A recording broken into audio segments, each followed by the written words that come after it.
Sisimulan ito sa paghugot ng putol na puno ni Goku habang naglilinis siya ng lupa pero matigas daw na parang si Vegeta.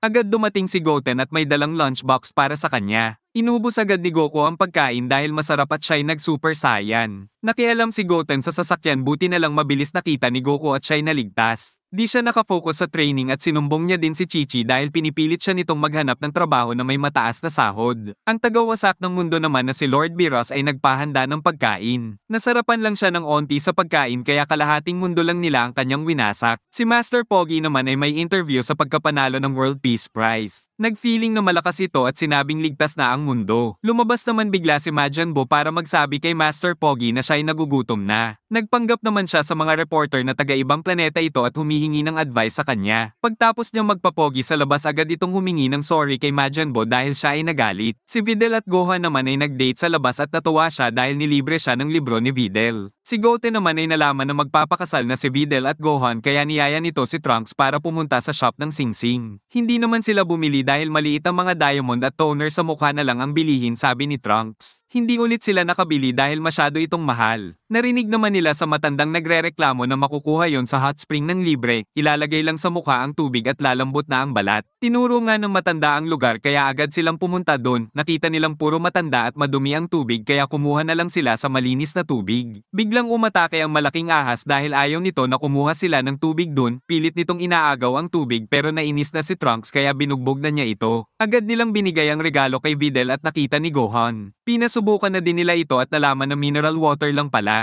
Nagpasalamat pa din naman siya at sinabi ni Goten na kukuha pa siya pag naubos na. Pinaalam niya kay Goku na pumunta siya kila Videl at agad naman dumating sa likod si Master Pogi. Nagpasalamat si Goku kay Master Pogi dahil binigyan niya ng malaking bahay si Gohan. Pero pumunta lang pala ito para magyabang sa pagkapanalo niya ng award. Binigyan niya naman ng perang napanalunan na 100 million. Ayaw itong tanggapin ni Goku dahil masyadong malaki. Pero kinuha niya na din ito at inuwi sa kanilang bahay. Tuwang-tuwa naman si Chi-Chi sa kanya dahil madami na silang pera na pangpaaral kay Goten at Gohan. Nagpaalam na din siyang pumunta kay Master Kaiosama para mag-training. Pinayagan agad siya nito basta umuwi din daw siya paminsan-minsan. Agad siyang nag-teleport at nalaman ni Master Roshi na kinuha niya ang 100 million. Kailangan daw nilang bumili ng DVD para manood ng mga babae pero binugbog siya ni Chi-Chi. Si Kaiosama ay payapang nagmamaneho sa paikot niyang mundo. Biglang sumulpot sa harap si Goku kaya sumemplang sila. Habang kumakain ng masarap na pagkain si Goku ay tinanong siya ni Kaiosama kung ano ang ginagawa niya dito. Sumagot naman siya na walang ibang gagawin sa lugar na ito kundi mag-practice. Ang gravity kasi sa mundo ni Kaiosama ay higit ng 10 times sa mundo ng mga tao kaya gustong-gusto ni Goku sa lugar na ito. Hindi naman natuwa si Kaiosama dahil ayaw nitong gawin parang gym ang kanyang tahimik na mundo. Naghanda na din si Goku para mag-ensayo. Sila Bulma naman ay naglalakbay at sinubukan niya si Vegeta kung matitinag ito sa kanyang pwesto. Hindi naman umubra ang lahat ng ginawa niya at naboring pa si Vegeta. Habang sila'y namimili ay di inasahan ni Bulma na sasama sa kanila si Vegeta para mamasyal. Nangako pala siya kay Trunks kapag nagalusan siya sa ensayo nila ay dadalhin siya sa playground. Hindi naman nag-enjoy si Vegeta sa ginagawa nila dahil isa siyang Saiyan. Nagyaya na lang siyang kumain dahil siya ay gutom na. In-order ni Bulma ang iba't ibang pagkain para ito'y matuwa. Bigla naman siyang natintahan ng pusit at siya'y nagalit. Muntik mag-super saiyan si Vegeta sa restaurant buti ay nahatak pa nila ito. Pumunta sila sa beach para muling magsaya. Hindi naman natutuwa si Vegeta na anden siya dahil alam niyang nag-iensayo si Goku sa mga oras na to. Nakita siya ng host na di sumasayaw kaya pinilit nila ito. Galit na si Vegeta at ito'y sumigaw. Agad din siyang umalis sa lugar at iniwanan na sila Bulma at Trunks. Si Lord Beerus naman ay nag-iisip pero di niya malaman ang pangalan ng tao na nasa isip niya. Bumuga ng apoy ang dinosaur pero binugbog siya ng nilalang na ito. Pagkuha nila sa dinosaur biglang sumulpot sa likod niya si Whis at kailangan niya daw kunin ang dinosaur sa loob ng 3 minuto dahil utos ni Lord Beerus. Hindi naman pumayag ang nilalang at nag-transform sa isa pa niyang anyo. Bigla naman dumating si Beerus dahil tapos na daw ang 3 minuto. Matapang na umatake ang nilalang pero isang kamay lang ang ginamit sa kanya ni Beerus. Bumuga ito ng apoy pero pinabalik lang ni Beerus at siya'y napaslang. Muli na naman niyang naalala ang lalaking napanaginipan niya pero hindi niya talaga masabi ang pangalan. Winasak ni Beerus ang mundo nila at di na interesado sa karne ng dinosaur. Naramdaman ng matandang Kai ang pagwasak sa mundong yun at siya'y natatakot. Pinagmamasdan nila ang pagsabog ng mundo at nakita niya ulit ang anyo ng tao na napapanaginipan niya. Si Vegeta naman ay agad na nag-ensayo sa gravity room para mahigitan ng lakas ni Goku. Sinabi nito na hindi siya makakapayag na palagi siyang pangalawa sa kanya. Muling bumalik kay Beerus at nag-enjoy ito na mangwasak ng mundo dahil nakikita niya ang anino ng tao na makakatapat sa lakas niya. Naalala na din niya ang pangalan nito na Super Super Saiyan God. Agad silang bumalik ni Whis sa mundo nila para isipin kung sino ba talaga yun. Habang naglalakbay sila hindi pa rin maisip ni Beerus ang pangalan kaya nagpapatulong na siya kay Whis na gamitin ang kapangyarihan at mahanap yun. Pero di siya matutulungan ni Whis dahil di niya naman alam ang pangalan ng hinahanap niya. Makalipas ang sandali naramdaman na naman ng matandang Kai na meron sumabog na planeta. Nag-alala naman si Kibito dahil ngayon lang natakot ng ganto ang matandang Kai. Winawasak na lang nito bigla ang mundo kapag naboboring siya. Pinapanalangin din nila na huwag makita ni Goku si Beerus at hamunin ito ng laban. Sa malayong distansya kinausap ni Kaiosama ang dalawa at sinabi na anden si Goku at nag-ensayo. Hindi niya rin daw papaalam kay Goku ang tungkol kay Beerus pero nakikinig na pala ito kaya nagulat siya. Nagalit din siya dahil naalala na naman niya ang pagdala ni Goku kay Cell sa kanila at kasama silang sumabog at namatay. Hinabol siya nito dahil hindi sila nasasama sa wish pag nagpapakita si Shenron. Natuwa din naman siya dahil naiba ang topic tungkol kay Beerus at di nagtanong si Goku. Si Beerus naman ay gusto talagang malaman ng pangalan kaya tinawag niya ang isang isda. Ito pala ang nagsabi sa kanya na may magpapakitang kalaban sa kanya paglipas ng 39 years. Nagalit si Beerus nung una dahil di alam ng isda ang pangalan pero nag-isip siya maigi at ito daw ay isang Super Saiyan God. Tinanong naman ni Beerus si Whis kung meron pang Earth. Napag-usapan nila si Vegeta at baka may alam ang mga Saiyan tungkol sa Super Saiyan God na hinahanap nila. Habang naliligo si Beerus tinignan ni Whis kung nasan ang lokasyon ni Vegeta at sinabi niya na nasa Earth daw ito. Nagulat din si Beerus nang ipaalam ni Whis na natalo si Frieza nang may pangalan na Son Goku. Pinakita ni Whis kung paano ito tinalo ni Goku at alaman din niya na nasa mundo ito ni Kaiosama. Sinabi din ni Whis na isa itong Super Saiyan pero di natuwa si Beerus dahil gusto niya ay Super Saiyan God. Naipit naman sa traffic sila Krillin at 18 papunta sa bingo game ni Bulma. Nagpasya siyang ilagay sa capsule ang sasakyan at sila'y lumipad. Naghahanda na nga si Bulma sa palaro niya at mamahali ng premyong ipapamigay niya. Habang lumilipad sila nakasabay nila sila Yamcha at Tenshinhan. Sila Gohan ay nakarating na din sa malaking barko at agad na binati si Bulma dahil birthday niya. Una naman dumating sa lugar sila Master Roshi at namboboso ito gamit ang malaking telescope. Biglang humarang si Chi-Chi dahil maling impluensya ito sa mga bata. Si Majin Buu naman ay kumakain agad kahit di pa nagsisimula ang party buti na lang ay nauto siya ni Master Pogi at napaalis. Andan din si Piccolo sa lugar at nakita niya ang nakapikit niyang picture. Habang abala ang lahat si Vegeta ay patuloy pa rin na nag-insayo sa gravity room kaya naman nagalit si Bulma dahil di ito makakarating. Naalala ni Goku ang birthday ni Bulma at nag-alala si Kaiosama kala niya naramdaman nito si Beerus. Hindi niya alam ay papunta na sila Beerus sa mundo niya para tignan si Goku. Ang matandang Kai ay patuloy pa din nag-aalala tungkol kay Lord Beerus. Kalahating araw pa lang itong gising mula sa pagkatulog ng 39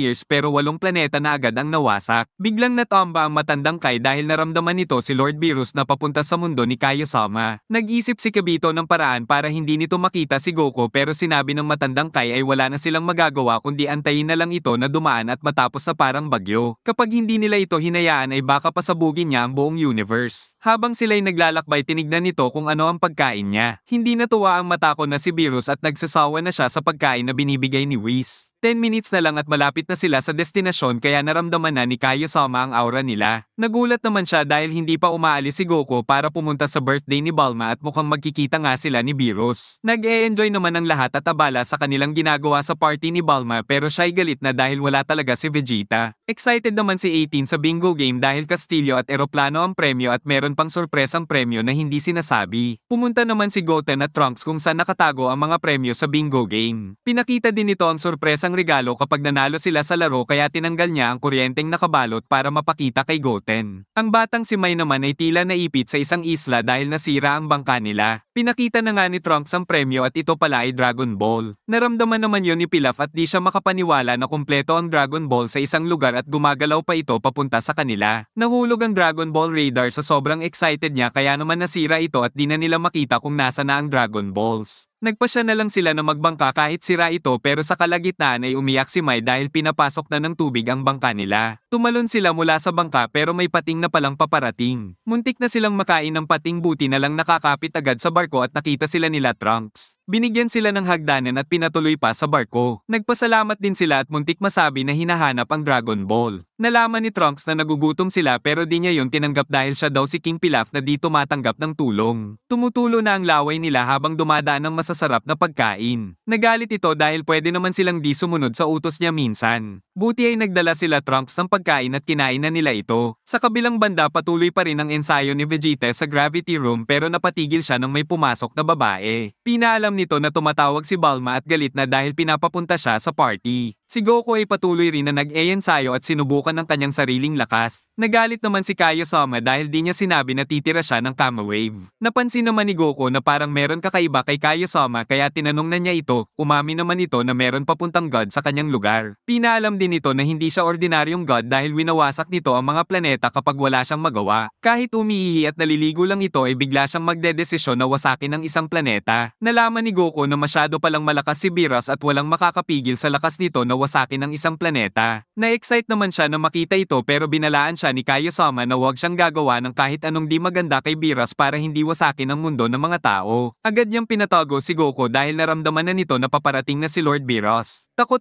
naman siya nang makita niya ito. Nakita na din ito ni Goku habang siya ay nagtatago. Muntik siyang lumabas sa sobrang excited kaya pinatago siya ng maliit na ito. Nag-uusap ang dalawa at 327 years na pala silang hindi nagkikita. Napansin ni Goku na takot si Kaiosama kaya tingin niya na malakas talaga ito. Niyaya na lang siya kumain ni Kaiosama dahil matako ito pero pag pangit daw ang lasa ay wawasakin niya ang planeta nito at magtitira lang ng maliit na parte. Pero nagbago ang isip nito dahil meron siyang lunchbox at huwag na siyang mag-abala sa pagkain. Pinilit ni Kaiosama na magbigay na lang ng biscuit pero nagalit na si Beerus at nagbabala na wawasakin niya ang planeta nito pag hindi siya tumigil. Agad siyang humingi ng tawad at tinanong kung bakit ba pumunta sa planeta niya si Beerus. Sinabi naman nito na hinahanap niya ang Saiyan na nandito ngayon. Wala na siyang nagawa kaya tinawag na niya si Goku. Binatukan niya ito dahil hindi nag-ingat sa unang pagbati. Paglapit niya kay Beerus agad nitong tinanong kung alam niya ba ang tungkol sa Super Saiyan God. Sinabi naman ni Goku na Super Saiyan lang ang alam niya at hindi niya alam ang Super Saiyan God. Nalaman din nito na siya ang tumalo kay Frieza kaya kinumpirma niya. Napaisip naman silang umalis na lang dahil hindi alam ni Goku kung ano ang Super Saiyan God at pumunta na lang daw sila sa Earth para tanungin si Vegeta tungkol dun. Natakot naman si Kaiosama kaya sinabi na wag niyang wawasakin ang Earth. Hindi naman daw basta hindi siya makakaramdam ng pagkadismaya. Bago sila makaalis ay bigla siyang hinamon ni Goku na maglaban dahil gusto niyang masubukan kung gaano kalakas ang isang Lord Beerus. 100 million years na siyang nabubuhay pero ngayon lang siya nakarinig na may naghamon sa kanya. Pumayag naman ito na ipakita ang kanyang lakas kaya nagpasalamat si Goku. Pinigilan naman siya ni Kaiosama dahil ang mga dating kalaban ni Goku ay malayong malayo kay Lord Beerus. Kahit isang bahing lang daw ang gawin nito ay mapapatalsik siya sa malayong universe. Hindi naman nagpatinag si Goku na lumaban kaya agad siyang naghanda. Nag-transform siya sa Super Saiyan at naramdaman ni Beerus na lumakas si Goku ng bahagya. Agad na sumugod si Goku pero madali lang itong naiiwasan ni Lord Beerus. Inantok pa nga ito kaya muling sumugod ang ating bida. Naramdaman naman ni Beerus na meron kakaiba kay Goku kaya natalo niya si Frieza pero sa tingin niya ay hanggang doon lang talaga ang lakas niya. Aalis na sana sila ni Whis pero di pumayag si Goku at pinakita nito ang Super Saiyan 2. Natuwa naman si Beerus dahil meron pa pala siyang tinatago. Ganun pa man madali lang itong nakakaiwas kaya sinabi ni Goku na kailangan niyang umatake para makita niya ang tunay nitong lakas. Patuloy na sumusugod si Goku pero hindi talaga ito umaatake sa kanya. Kung ganun lang daw ang ipapakita niya ay hindi niya kailangan umatake sa ating bida. Alam ni Beerus na tinatago pa ni Goku ang tunay niyang lakas kaya kailangan ilabas niya yun para umatake ang God of Destruction. Dahil doon agad na nag-transform si Goku sa Super Saiyan 3 para lang umatake na si Beerus. Agad na sumugod si Goku pero isang kamay lang ang ginagamit sa kanya ni Beerus. Nagpakawala siya ng Kama Wave pero pinagpaglang ito ng God of Destruction. Muli na naman siyang tinanong kung meron pang tinatago na katulad ng Super Saiyan God kaya agad na sumugod si Goku pero madali pa din itong nakakaiwas. Mukhang tapos na nga siyang tignan ng lakas ni Goku kaya inatake na niya ito ng mabilisan. Agad silang umalis ni Whis pagtapos nun. Nagpakita na din si Vegeta sa birthday ni Bulma at agad na kinausap ni Kaiosama. Pinaalam nito na paparating si Beerus sa Earth kaya binalaan niya si Vegeta na huwag gumawa ng kahit anong masama para hindi mawasak ang Earth. Sinabi din nito na 2 atake lang ang ginawa ni Beerus para talunin si Goku kaya nagulat si Vegeta. Si Goku naman ay hindi makapaniwala sa lakas ni Beerus kaya napatanong sa sarili kung kaya niya ba mag-training para maging Super Saiyan God. Binigyan si Goku ng Magic Beans si Kaiosama kaya lumakas na ulit ito. Balak niya sanang sumunod sa Earth pero pinigilan siya ng 2.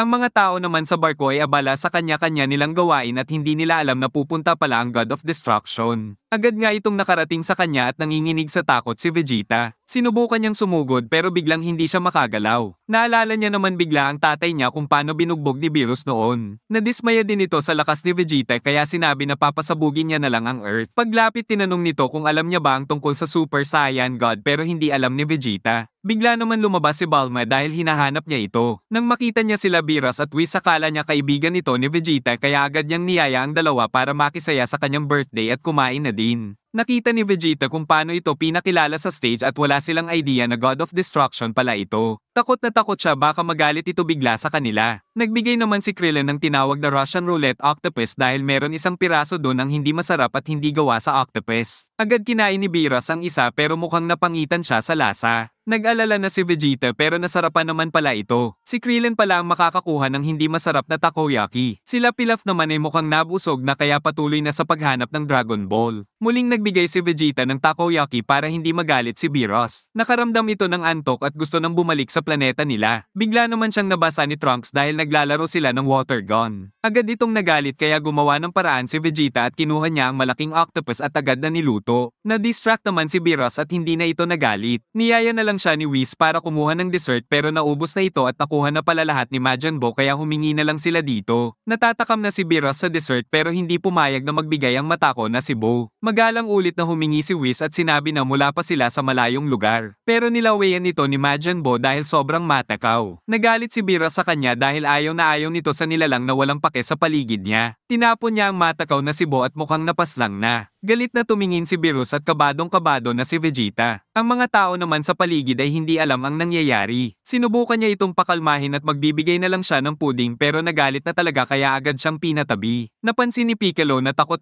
si Vegeta pati na rin si Dende kaya tinanong niya ito. Naramdaman niya daw ang pambihirang lakas. Bumangon si Buu pero madali lang ulit siyang pinabagsak ni Beerus. Agad niyang niyaya si Whis na umalis na dahil wala naman ng Super Saiyan God at wala rin siyang nakuha na puding. Nag-fusion naman si Goten at Trunks para pigilan siya. Pero walang kwenta ang lakas nila laban kay Beerus. Poprotektahan daw nila ang Dragon Ball kaya akala ni Beerus ay pagkain at tinanong kung masarap ba ito. Muling pinaalala ni Gotrunks ang puding kaya nagalit na naman si Beerus. Gusto niya talagang matikman dahil curious siya sa lasa nito. Sinabi naman nila na dapat cat food lang ang binibigay sa kanya kaya naman binugbog na sila ni Beerus. Muli nitong sinabi na maglalaho ang Earth kaya naman umaksyon na ang iba pa. Umatake silang tatlo pero basic lang ang pag-iwas sa kanya. Si Whis ay niyaya ulit ni Beerus pero ayaw nitong tumayo dahil nag-e-enjoy siya sa pagkain na binibigay sa kanya. Lumapit siya kay Beerus at sinabi na wag munang wasakin ang Earth dahil may pagkain siyang tinake out na masarap. Pumayag naman si Beerus at hinintay na mahanda ang pagkain. Muling sumugod si Majin Buu pero hindi talaga siya makatama kahit isa. Kitang-kita nila kung paano iwasan ang lahat ng suntok. Nalaman na din ni Dende na isa itong god at sumugod din si Gohan pero isang hambalos lang ito. Sinubukan lumaban ni Vegeta dahil nainis na siya sa sarili at masyado siyang duwag pero pag suntok niya ay pinatigil lang siya ulit nito at madaling natalo. Papaslangin na sana ni Beerus si Vegeta pero lumapit si Bulma at sinampal ito. Gumanti naman ng sampal si Beerus kaya tumalsik si Bulma. Nag-Super Saiyan sa galit si Vegeta dahil sa nangyaring yun. Sinimulan agad ni Vegeta ang pag-atake at nagawa niyang matamaan ng suntok si Beerus. Sa sobrang galit niya ay lumakas siya at dudurugin niya daw ng pino ang God of Destruction. Hindi pa din naman natinag si Beerus sa mga atake ni Vegeta at sinabi kung ito na ba ang Super Saiyan God. Kung ganun wala pa din silbi dahil 10%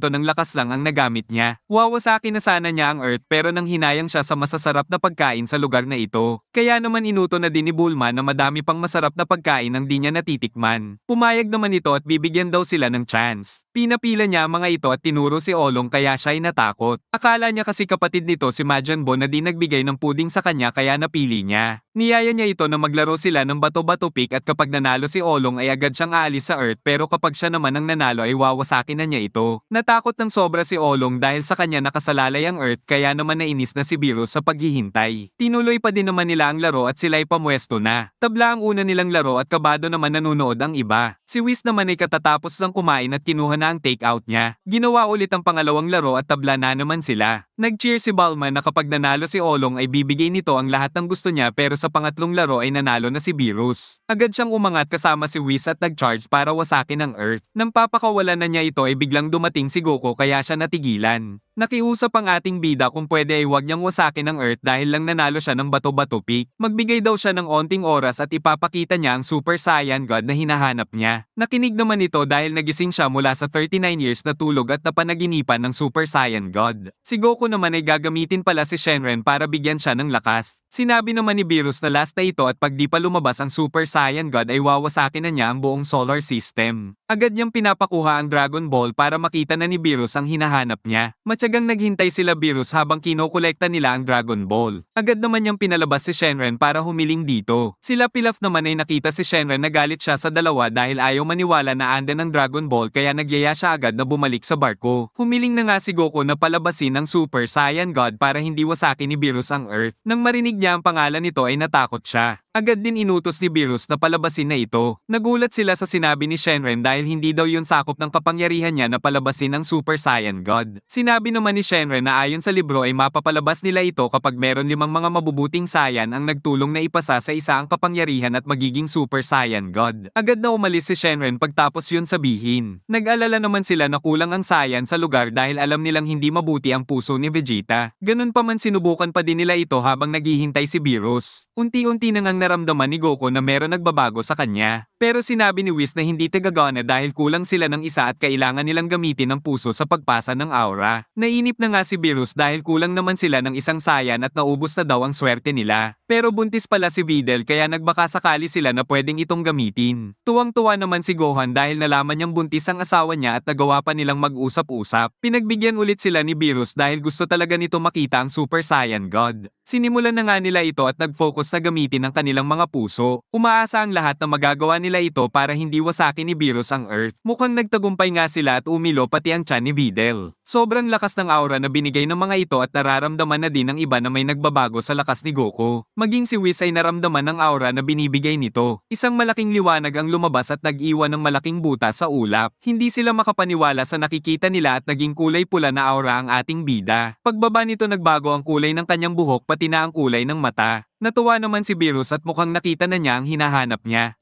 Nag-uusap ang dalawa para magsimula na sa kanilang laban. Di naman maiwasan ng mga kasama niya na mag-alala habang umaakyat sila sa taas. Hindi maramdaman ni Gohan ang lakas ni Goku kaya pinaliwanag ni Whis na hindi mararamdaman ng mga average na Saiyan ang aura ng mga gods. Sa pagkakataong ito naging Super Saiyan God na pala talaga ang ating bida. Nalaman na din ni Kaio-sama na naging Super Saiyan God na si Goku kaya nag-aalala siya ng husto. Ang matandang Kai naman ay nagalit sa kanya dahil baka pasabugin ni Beerus ang mundo ng mga tao. Nakakyat na nga ang dalawa pero na-overwhelm si Goku sa lakas ng Super Saiyan God. Agad niyang sinubukan ng Hama Wave at nahati ang dagat sa sobrang lakas. Tuwang-tuwa naman si Goku sa nararamdaman niya. Lumapit si Beerus at pinaalala kay Goku na wala nang nilalang na mas malakas sa kanya sa buong universe.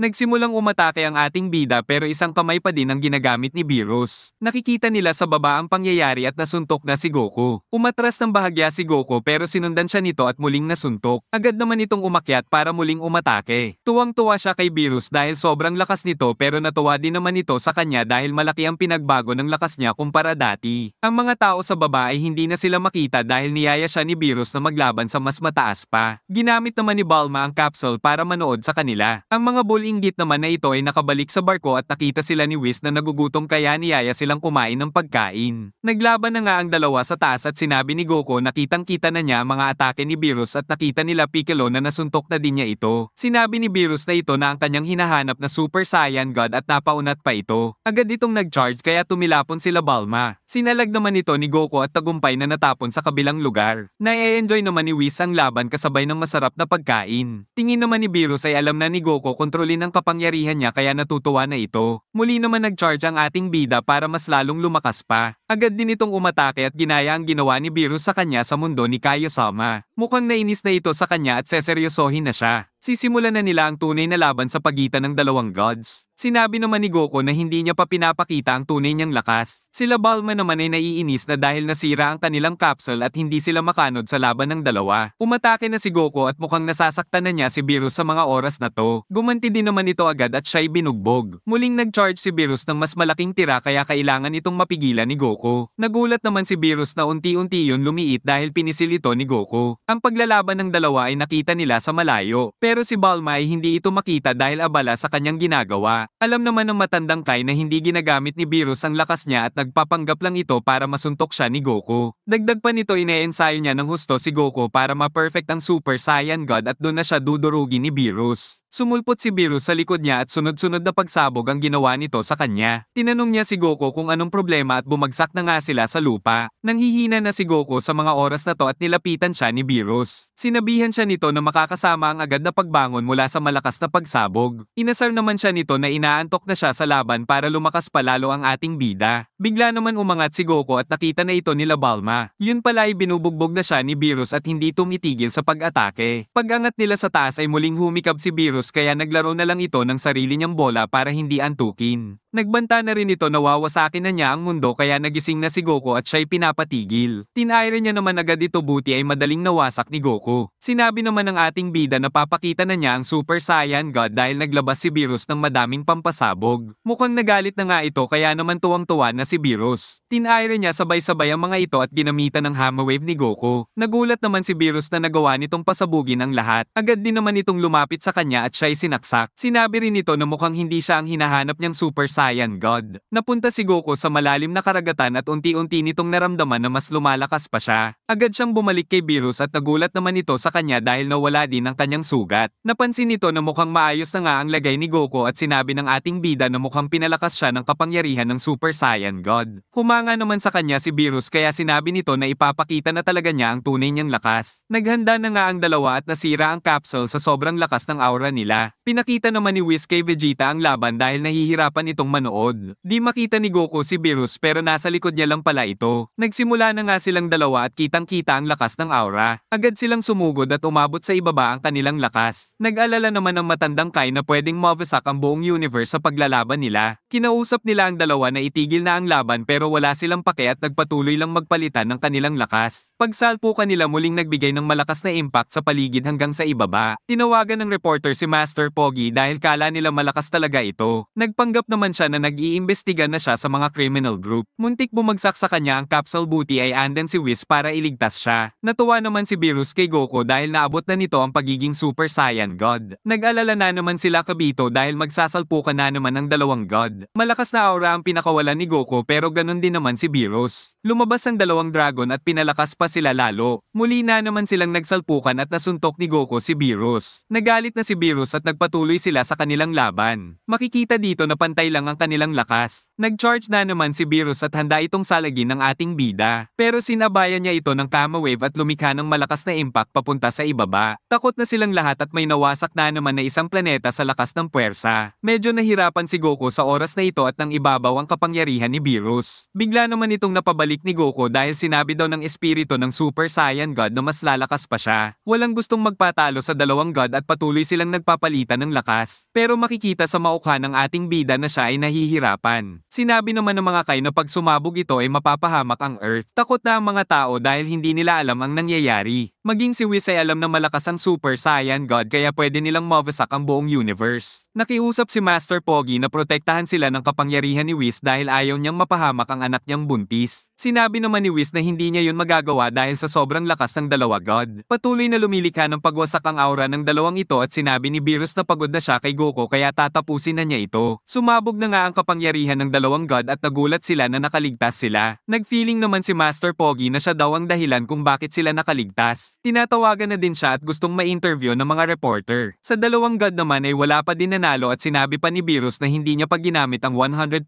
ng lakas niya. Nakakahiya daw kung gagamitin niya lahat sa isang Saiyan pero ayaw niya din naman matalo sa laban. Nagyaya ulit si Goku na maglaban sila at nararamdaman na nilang dalawa na patuloy din silang lumalakas. Nahuli ito ng ating bida at ginamit niya ang headbutt. Bigla naman sinabi ni Beerus na tapos na ang oras at maganda ang pinakita ni Goku. Napilitan din siyang gamitin ang lakas niya kaya natutuwa siya sa ating bida. Bigla naman naramdaman nila Piccolo ang aura ni Goku at sinabi ni Whis na tapos na nga ang oras ng pagiging Super Saiyan God nito. Nagpanik na si Piccolo pero si Vegeta ay pinigilan siya. Kampante na si Beerus na madali na niyang talunin si Goku pero tinatamaan pa din siya nito ng suntok. Nagtaka naman siya kung paano yun nangyari dahil wala na ang aura ng Super Saiyan God. Siguro daw ay napunta na ito ng husto sa katawan niya. Wala naman pake si Goku sa sinasabi niya kaya muli silang naglaban. Kahit wala na nga ang aura ay malakas pa din siya. Nag-aabang lang ang iba sa ibaba habang naglalaban ang dalawang malakas.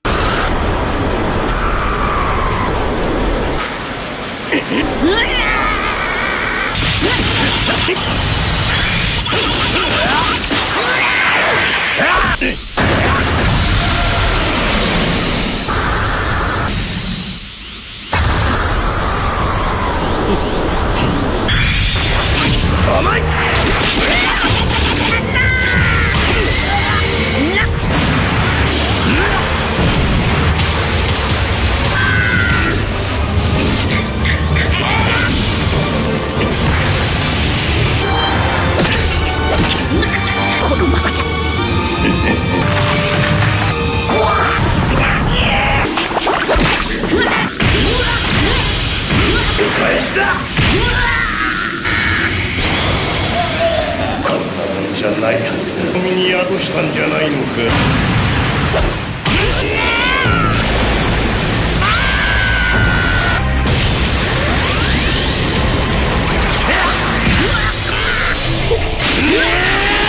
Biglang dumami si Beerus at lumikha ng malakas na pagsabog at sinabi nito na panalo na siya. Sumugod ulit si Goku at hindi pa daw siya talo. Pagpunta nila sa taas ay nawalan na siya ng lakas. Gusto talagang manalo ng ating bida sa laban at tinanong niya kung wawasakin na ba ni Beerus ang Earth. Sinabi naman ni Beerus na yon ang dahilan ng kanilang paglalaban at pinitik na niya ito pababa. Dahan-dahan bumagsak si Goku pero nagkaroon na naman ito ng malay at umakyat sa kanya. Sinabi ng ating bida na hindi niya pa ginamit ang lahat ng lakas niya kaya pinagbigyan ulit ito ni Beerus na labanan siya. Muli silang gumawa ng tira at napakalakas na pagsabog ang ginawa nito. Nagulat si Goku na tila naipon ang kapangyarihan nila. Pinababa ito ni Beerus at sinubukan niyang pigilan. Sinuntok niya ito at sumabog sa kanyang harapan. Tuluyan nang nawala ng malay si Goku, buti na lang ay sinalo siya ni Vegeta. Sumunod naman sa ibaba si Beerus at gusto pang umatake. Na-distract naman siya dahil may tumawag kay Master Pogi. Nagyaya na si Whis na umalis at sinabi ni Beerus na wawasakin na niya ang Earth dahil yon ang pinagkasunduan. Nakiusap naman si Goku na wag na niya yon gawin pero hindi ito nakinig. Hindi tumama ang tira niya dahil bigla itong nakatulog. Ayon kay Whis, napagod na pala ito dahil ginamit niya lahat ng lakas niya at matutulog ito ng mahabang panahon. Pag nagising din ito ay hindi na niya maaalala ang lahat ng nangyari pero sinabi ni Whis na ihanda pa din nila ang puding sa muli nilang pagbabalik. Nagpasalamat din siya kay Goku at agad na silang umalis. Nagpanggap lang pala si Beerus na nakatulog dahil ayaw niyang wasakin ang Earth. Agad nang kumain ng madami si Goku dahil napagod siya sa laban nila ni Beerus. Sinabi naman ni Goku na hindi niya naramdaman na naging Super Saiyan God siya dahil natalo pa din siya sa kanilang laban. Sinabihan niya din si Vegeta na siya na ang sunod na gagawin na Super Saiyan God. Nagalit naman ito at di siya papayag na maging pangalawa lang. Tatalunin niya daw si Goku pati na si Lord Beerus. Muling nagpaalam si Goku na mag-practice sa mundo ni Kaiosama para mahijitan ng lakas ni Beerus pero hindi siya pinayagan ni Chi-Chi. Pinaalala niya na magkakaapo na siya at agad na pinapunta ng trabaho. Si Videl naman ay gustong magluto pero di siya pinayagan ni Gohan, baka mapahamak ang baby. Si Vegeta ay nasa desyerto at iniisip pa rin kung paano niya hihijitan si Goku. Habang si Master Pogi naman ay naghanda sa interview niya at poging-pogi sa harap ng mga reporter. Kinwento nito ang nangyari sa harap ng mga tao na siya daw ang lumaban sa God of Destruction. Sinabi pa nito na matatalo na daw sana siya pero bigla siyang nakaramdam ng lakas at nag-Super Saiyan. Tuwang-tuwa naman ang tao sa kanya at naniwala na siya ang poging nagligtas sa Earth. Biglang may dumating na spaceship sa lugar nila kaya kinabahan na si Master Pogi. Bumaba ang dalawang to at nabalitaan nila na nasa Earth ang warrior na tumalo sa God of Destruction. Nagpunta sila para magpasalamat kung sino man yun. Bigla naman sinabi ni Master Pogi na siya ang tumalo at madaling naniwala ang isang to at binigyan pa siya ng medal. Bigla naman sumulpot ang warrior na ito at nagyaya na labanan siya para kumpirmahin ang lakas. Nagpanggap na lang siyang pagod na kaya hindi siya makakalaban. Pumunta din siya ng CR at sinabi na masakit ang tiyan. Naghanda naman sila agad ng arena para sa paglalaban. Biglang dumating si Goku sa arena at sinabi ni Master Pogi na kailangan munang labanan si Goku bago siya malabanan ng warrior. Pumayag naman ito dahil ayaw siyang payagan ni Chi-Chi na mag-practice. Bigla naman siyang nakita nito sa arena kaya nagpasapak siya kay Master Pogi at agad na umalis. Agad na sumugod ang warrior ng ibang planeta pero tinakbuhan lang ito ni Master Pogi. Nang susuntukin na siya nito at biglang napahinto ang warrior dahil natakot siya sa aso pati na rin ang mga kasama niya. Agad silang umalis at akala ng reporter ay natakot sila kay Master Pogi. Nakapagyabang na naman ito at meron daw siyang lakas ng isang god. Si Goku ay nagtrabaho na nga pero inaantok ito at hinahayaan niya lang ang sasakyan na gumana mag-isa. Sinabi naman naman ni Krillin na akala niya nagpa-practice siya ngayon pero hindi ito pinayagan dahil ayaw ni Chi-Chi at kailangan niya daw maging mabait para sa magiging apo. Bigla naman nag-request si Krillin na magpasa pa kay Goku dahil gusto niya masubukan ang lakas nito. Pinagbigyan nga siya at tumalsik ng napakalayo. Pag-uwi niya ng bahay ay ginamo siya ni 18, buti na lang hindi ito nagalit. Habang si Vegeta ay patuloy pa rin sa ensayo at gusto talaga mahijitan ng lakas ni Goku. Si Whis naman ay naging kaibigan na ni Bulma dahil binibigyan siya nito ng masasarap na pagkain. Sinabi niya dito kapag bumalik si Lord Beerus para wasakin ang Earth ay iligtas sila ni Trunks pero sinabi ni Whis na hindi siya sigurado doon. Pagdating ni Vegeta ay nakita niya si Whis at nagtataka kung bakit nandito. Sinabi niya naman na magkaibigan na sila ni Bulma at binibigyan siya lagi ng masarap na pagkain. Nagalit si Vegeta dahil di ito sinabi sa kanya at sinabi kay Whis na gusto niyang labanan si Lord Beerus para masubukan ng tunay niyang lakas. Di naman natuwa si Bulma kaya sinermonan niya ito at kailangan daw nila maging kaibigan si Whis para sila'y maligtas. Nang aalis na sila ay tinanong ni Vegeta kung sino ba talaga si Whis. Sinabi naman nito na siya ang master ni Beerus. Mas malakas pa pala siya kaya kinabahan na lalo si Vegeta. Pinayuhan din siya ni Whis na kailangan niyang kontrolin ang kanyang spirit para magawang lampasan ang lakas ni Goku. Hindi niya alam kung paano yun gawin kaya nakiusap ito kay Whis na ituro sa kanya. Hindi pumayag si Whis kaya sinabi ni Vegeta na ibibigay niya ang masarap na pagkain sa kanya pero napuntahan na ito lahat ni Whis at pinakain na siya ni Bulma. Sinubukan niya na lang magluto pero hindi pala siya marunong. Binigyan niya na lang ng instant noodles si Whis at ito'y nasarapan kaya naman sinama na siya sa planeta ni Lord Beerus para mag-ensayo. Pinanganak na nga si Pan at tuwang-tuwa si Master Pogi sa kanya. Pinaglaruan nila ito hinahagis sa taas at nakita ni Chi-Chi kaya nagalit sa kanila. Sinabi pa ni Master Pogi na kailangan maging martial artist ni Pan dahil may dugo siyang Saiyan pero di pumayag si Chi-Chi dun. May magnanakaw naman na hinahabol ng pulis at nabunggo nito ang sasakyan ni Bulma. Nagalit siya sa mga ito kaya sinimulan niyang habulin. Nagtagumpay naman siyang hulihin ng mga ito at sila'y tumilapon at bumangga sa puno. Ang humahabol naman na pulis ay si Krillin pala kaya nag-usap sila ni Bulma tungkol dito. Ganun pa man tinakitin pa din siya ni Krillin dahil may violation siyang overspeeding. Bigla naman pumunta si Goku sa bahay nila at nalaman niya na 6 na buwan nang wala si Vegeta at ito'y nag-ensayo kasama si Whis. Sinibukan niyang hanapin ang spirit ni Vegeta para mag-teleport pero hindi niya to nakita. Patuloy niyang tinatanong kung nakabalik na ito pero wala pa din pati na si Whis. Paglipas ng araw tumawag na sa kanya si Bulma at sinabi nito na nakabalik na si Whis kaya agad na pumunta si Goku. Nakiusap siya dito na isama din siya para mag-ensayo at pumayag din naman agad. Maghahanda na nga si Goku pero sinabi ni Whis na kakain muna siya kasama si Bulma. Excited naman si Goku na mangyari yun. Hindi pa tapos kumain si Whis pero gusto na niyang umalis para pumunta sa planeta ni Beerus. Bigla naman dumating si Chi-Chi dahil nalaman nito na aalis siya para mag-ensayo. Nakiusap naman si Gohan na hayaan na ito at siya na ang gagawa sa lahat. Umalis na nga si Whis dahil nag-aaway ang dalawa pero sumama pa din si Goku sa kanya. Wala na ngang nagawa si Chi-Chi kaya niyaya na lang siya ni Bulma na mag-party sila at magsaya. Sa kanilang paglalakbay na weirdohan si Whis sa kanila dahil kahit sino ay walang lumalapit kay Beerus. Sinabi naman ni Goku na gusto niya lang mag-ensayo at maging malakas na katulad ni Lord Beerus. Bigla rin sinabi ni Goku na gusto na niyang umihi dahil hindi na niya mapigilan. Nagbanta naman si Whis na ibabalik siya sa Earth kapag umihi siya habang naglalakbay. Agad din naman silang nakarating sa lugar ni Beerus at nakita sila ni Vegeta. Binati ni Vegeta si Whis pero hindi siya natuwa sa pagdating ni Goku. Tinanong naman ni Whis kung ayos ba ang lahat at nilabas nito ang dessert na binigay sa kanya ni Bulma at meron din si Beerus. Sinabi naman ni Goku na bakit hindi siya tinawag ni Vegeta para mag-ensayo at napansin ng ating bida na medyo lumakas na ang kapangyarihan ni Vegeta. Hindi na rin siya magugulat kung nalampasan na nito ang kanyang kapangyarihan. Napansin din ng ating bida kung bakit ito nakasuot ng apron kaya natawa si Whis at malalaman niya din daw ito. Muling naalala ni Goku na naiihi siya kaya madali itong tumakbo para mag-CR. Sinama naman ni Vegeta si Goku sa silid kung nasan si Lord Beerus. Hindi makapaniwala si Goku sa laki nito at sinabi ni Vegeta na huwag siyang maingay dahil natutulog si Beerus. Nakita din nito ang malaking ahas at sandclock kaya sinabi ni Vegeta na huwag galawin dahil sasabog ito. Agad nilang nakita si Lord Beerus na masarap ang tulog at binigay ni Vegeta ang apron para isuot. Kailangan pala nilang palitan ng bedsheet at huwag dapat magising si Beerus dahil magagalit ito at sila'y papaslangin. Nilapitan ito ng bahagya ni Goku at nagulat siya ng dumilat ang mata, buti na lang ay hindi nagising kaya nawala ang takot niya. Nasipa naman nito si Vegeta papunta sa sandclock kaya dinala ni Goku sa labas at nasabugan si Whis. Muli nitong nahawakan si Goku habang natutulog kaya nagkaroon ng pagkakataon si Vegeta na palitan ng kanyang bedsheet. Pinaamoy nito ang masarap na isda kaya nakatakas si Goku sa pagkapit sa kanya. Muling naglinis sa labas ang dalawa kaya nagtaka si Goku bakit nila ito ginagawa, kapalit pala nito ang pagtanggap sa kanila para mag-ensayo. Nakaramdam naman ng gutom si Goku habang nagpuputol ng damo kaya nagpaunahan silang matapos sa trabaho para makapag-ensayo. Agad dumating si Whis pagtapos nun at sinabi nito na sisimulan na nila ang ensayo. Binigyan din siya ng bagong damit na gagamitin niya habang nag-e-ensayo dito. Nagpasikat naman si Goku dahil nagustuhan nito ang regalo sa kanya. Pinabuhat naman sa kanila ang bagay na ito at hindi mabuhat ni Goku sa sobrang bigat. Ang kay Vegeta naman ay dinobal ang timbang dahil nauna na itong mag-ensayo. Nang mabuhat na nila ay kailangan nilang tumakbo kasama ito, nauubos din ang daan ng paunti-unti at sinabi ni Whis na kapag nahulog sila ay mapupunta sila sa ibang mundo at walang paraan para makalabas dun. Di makapaniwala si Goku na ito ang ginagawa ni Vegeta araw-araw. Natuwa din naman si Whis sa kanila dahil binubuhos nila ang lahat sa ensayo. Bigla silang pinunta sa harap ni Beerus at nanaginip ito kaya tinayre sila. Buhay pa naman sila pagtapos nun at sinabi ni Whis na tapos na ang kanilang ensayo ngayon araw. Napagod ang ating bida sa ensayo pero sinabi nito na mas napagod siya sa gawaing bahay dahil hindi niya naman yun ginagawa sa Earth. Sinabi naman ng isdang manghuhula na masyado siyang strike to sa dalawa. Ayon naman kay Whis ay kailangan yun para maramdaman nila ang spirit ng isang god. Hindi nila malalampasan ang limit ng kakayahan kung hindi sila mahihirapan. Dagdag pa ng isda ay siguraduhin na wag silang papaslangin dahil masasarap ang pagkain na dinadala ng mga ito. Palihim naman na nag-ensayo si Vegeta habang natutulog si Goku. Kinabukasan pinaalam ni Whis na siya ang kalaban nila sa gagawin ensayo kaya nagulat si Vegeta. Sinabi rin nito na kahit dalawa sila ay hindi sila mananalo sa kanya. Agad naman silang sumugod pero hindi sila makatama kahit isa. Bigla silang pinatigil ni Whis dahil mababagal sila, masyadong halata ang galaw nila kaya madali itong naiilagan. Napansin naman ni Goku na nakaapak ng tae si Whis kaya nandiri siya dito. Ang mga alagad naman ni Frieza ay sinabihan si Lord Sorbet na matatalo sila sa Planet 448. Nagalit ito at hindi daw sila pwede tawagin ng mga Frieza Elite Force. Bigla naman dumaan si Lord Champa na kapatid ni Lord Beerus at pinasabog nito ang isang planeta. Madali din silang umalis pagtapos noon.